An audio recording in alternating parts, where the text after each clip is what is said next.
तो hello guys, सब लोग कैसे हैं। तो आज आया हुआ है स्ट्रेंजर 316 एम्पलीफायर एक है, इसमें साउंड फट रहा है। देखते हैं साउंड चेक करके।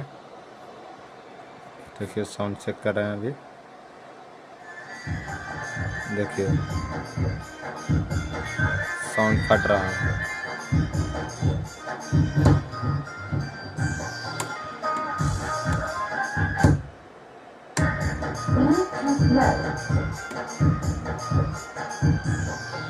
देखिए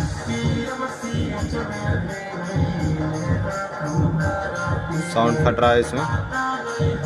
तो देखते हैं इसको खोल कर क्या प्रॉब्लम में आया है।